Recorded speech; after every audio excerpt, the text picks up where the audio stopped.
নমস্কার। আজ আমরা কথা বলবো রিহ্যাবিলিটেশন কাউন্সিল অফ ইন্ডিয়া মানে আরসিআই এর একটা খুবই মানবিক দিক নিয়ে, আর সেটা হলো সামাজিক পুনর্বাসন। চলুন তো এই দারুণ গুরুত্বপূর্ণ বিষয়টা নিয়ে একটু গভীরে আলোচনা করা যাক। আচ্ছা, আলোচনাটা শুরুই করা যাক একটা প্রশ্ন দিয়ে। বলুন তো, আমরা সবাই মিলে কিভাবে এমন একটা সমাজ গড়তে পারি যেখানে প্রত্যেকটা মানুষ সম্মান আর সমান সুযোগ নিয়ে বাঁচতে পারে? এই যে প্রশ্নটা, এর উত্তর খোঁজার রাস্তায় কিন্তু হলো সামাজিক পুনর্বাসন। তো চলুন সবার আগে জেনে নিই, এই যে বলছি সামাজিক পুনর্বাসন, এটা আসলে কি আর কেনই বা এটা এতটা জরুরি।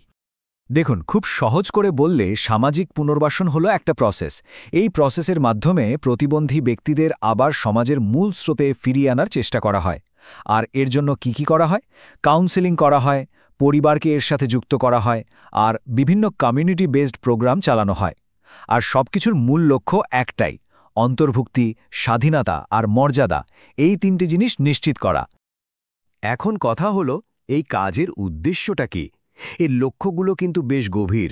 মানে এটা শুধু কাউকে সাহায্য করা নয়, ব্যাপারটা তার থেকেও অনেক বড়। এর তিনটে প্রধান লক্ষ্য আছে। নাম্বার 1, সমাজের সবার অ্যাক্টিভ পার্টিসিপেশন বা সক্রিয় অংশগ্রহণ নিশ্চিত করা। নাম্বার 2, তাদের আত্মবিশ্বাস আর সেলফ ডিপেন্ডেন্স বা স্বনির্ভরতা গড়ে তোলা, অবশ্যই মানসিক আর সামাজিক সাপোর্টের মাধ্যমে।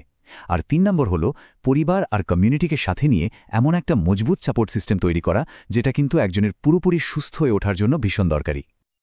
আচ্ছা, এই যে এত বড় একটা কাজ, তো কারা করেন এই কাজটা? কারা এই পরিবর্তনের পেছনে আসল শক্তি হিসেবে কাজ করেন? চলুন এবার সেই প্রফেশনালদের সাথে পরিচিত হওয়া যাক। এই পুরো ক্ষেত্রটা কিন্তু 4টে পিলারের ওপর দাঁড়িয়ে আছে। কারা এরা? এরা হলেন rehabilitation social worker, rehabilitation counsellor ও অ্যাডমিনিস্ট্রেটর, রিহ্যাবিলিটেশন সাইকোলজিস্ট আর কমিউনিটি বেসড রিহ্যাবিলিটেশন বা সিবিআর প্রফেশনালরা। এরা প্রত্যেকেই কিন্তু নিজের নিজের দক্ষতায় মানুষের জীবনে একটা আশার আলো জ্বালিয়ে দেন। আচ্ছা, ধরুন কেউ যদি এই মানবিক পেশায় আসতে চান, তাহলে তাকে কি পড়তে হবে? তার পড়াশোনার রাস্তাটা কেমন হবে? চলুন এবার এই ব্যাপারটাই একটু বিস্তারিতভাবে জেনে নেওয়া যাক। দেখুন, 10+2 বা উচ্চ মাধ্যমিকের পরেই কিন্তু একটা অপশন আছে কমিউনিটি বেসড রিহ্যাবিলিটেশনের উপর 1 থেকে 2 বছরের ডিপ্লোমা বা সার্টিফিকেট কোর্স করা যায়। এই কোর্সের বিশেষত্ব কি জানেন? এটা একদম গ্রাসরুট লেভেলে, মানে মানুষের নিজের এলাকাতেই সেখানকার রিসোর্স ব্যবহার করে কিভাবে পুনর্বাসন প্রোগ্রাম চালানো যায় সেই ট্রেনিং দেয়। আর এই কোর্সটা করার পর এনজিও বা সরকারি প্রকল্পগুলোতে কাজের কিন্তু দারুণ সুযোগ তৈরি হয়। ডিপ্লোমার পর আরেকটা ধাপ এগোলে রয়েছে 3 বছরের bachelor degree, bachelor in rehabilitation science. এখানে কিন্তু আরও গভীরে গিয়ে পড়াশোনা করার সুযোগ মেলে।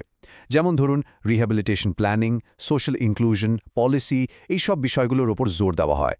আর এটা করলে কিন্তু আরও বড় পরিসরে কাজ করার দরজা খুলে যায়। আর যদি আরও স্পেশালাইজড হতে চান, তাহলে তো পোস্ট গ্র্যাজুয়েট লেভেলে অনেক অপশন আছে। যেমন সোশ্যাল ওয়ার্কে এমএ বা এমএসডব্লিউ করতে পারেন, যেখানে ডিসেবিলিটি রাইটস আর কাউন্সেলিং নিয়ে পড়ানো হয়।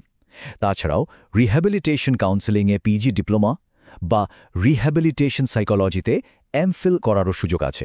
এগুলোতে রিসার্চ আর খুব অ্যাডভান্সড কাউন্সেলিংয়ের ট্রেনিং দেওয়া হয়। তো চলুন পুরো শিক্ষাগত পথটা একবার এক ঝলকে দেখে নিই। দেখুন, ডিপ্লোমা থেকে শুরু করে একেবারে এমফিল পর্যন্ত প্রত্যেকটা লেভেলে কি যোগ্যতা লাগে, কতদিন সময় লাগে, আর তারপর কি ধরনের কেরিয়ার অপশন খোলা আছে, তার একটা পরিষ্কার ছবি কিন্তু এখানে দেওয়া আছে। মানে এখান থেকে স্পষ্ট বোঝা যাচ্ছে যে কিভাবে স্টেপ বাই স্টেপ এই ফিল্ডে একজন এক্সপার্ট হয়ে ওঠা সম্ভব। আমরা তো অনেক কিছু জানলাম। এবার আলোচনার একদম শেষে এসে চলুন দেখি এই পুরো কাজটার আসল ইম্প্যাক্টটা কি, এর পেছনের মানবিক প্রতিশ্রুতিটাই বা কী।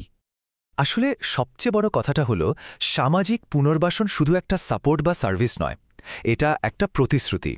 প্রত্যেকটা মানুষের জন্য সমাজের সম্মান আর মর্যাদা নিয়ে বেঁচে থাকার একটা প্রমিস। এটা একটা মানবিক অধিকার। আর রিহ্যাবিলিটেশন কাউন্সিল অফ ইন্ডিয়ার এই যে ট্রেন্ড প্রফেশনালরা, এরা কিন্তু ঠিক এই মানবিক প্রতিশ্রুতিটা পূরণ করার জন্যই দিনরাত কাজ করে চলেছেন। তাদের এই অক্লান্ত চেষ্টার ফলেই আমাদের সমাজটা ধীরে ধীরে আরও বেশি ইনক্লুসিভ, আরও বেশি সহমর্মী হয়ে উঠছে।